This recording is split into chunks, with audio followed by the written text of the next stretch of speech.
Қайырлы күн достар, бүгін біз сіздермен бірге өте тез дайындалатын муравейник тортын дайындайтын боламыз. Ол үшін бізге крекерімізді алып, пакетке салып, жақсылап тұрып езіп аламыз. Егер де сізде блендер болса, блендермен езіп алсаңыздар болады.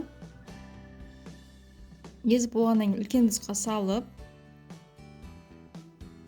оның үстіне үгітілген арахисті салып, жақсылап араластырамыз.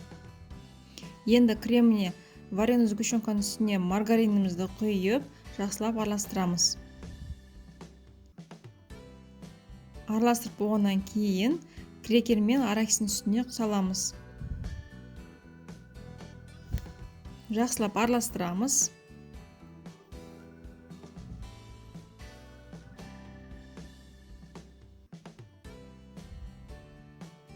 Міне дәл осындай масса болып шығады, қоңыр түсті.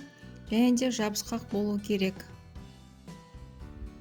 Енді дайын болған муравейкімізді мынандай мен өзімде рюмка алып, рюмканың ішіне пищевая пленканы салып, муравейникті салып форма жасаймыз.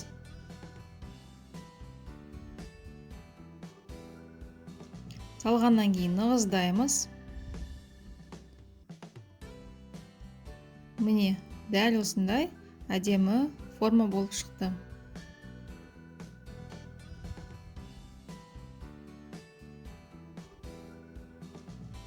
Тағы да екіншісін көрсетейін. Міндетті түрде пищевая пленка салыңыздар, сол кезде алыну оңғайлы болады. Оңғайлы әрі тез.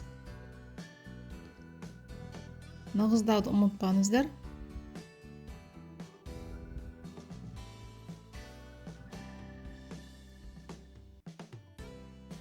Мен мұнда 2 қасықтан салдым, сол кезде биіктігі аса биік болмай әдемі болып шықты.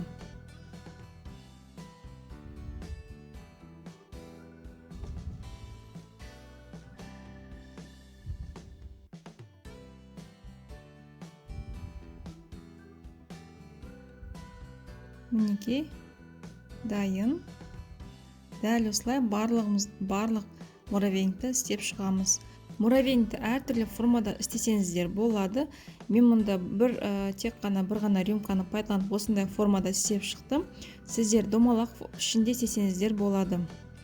Дайын болған муравейнигімізді әрлеу үшін мен Қазақстан шоколадын алдым. Осындай 2 долькасын алсаңыздар жеткілікті. Майдалап бөліп аламыз. Майдалап бөліп алғаннан кейін кондитерлік қалташаға салып, шоколадымызды ыстық суға салып қоямыз. Ол шоколадымыз ерігеннен кейін муравейниктің үстіне әсемдеп шығамыз. Достар, келесі видеода мен сіздерге корждары 100% жұмсақ болып шығатын медовик торттың видео рецептісін ұсынатын боламын. Ол үшін алдын ала арнама тіркеліп, видеоны өткізе алмау үшін қоңыраушаны басып қойыңыздар. Сау саламатта болайық.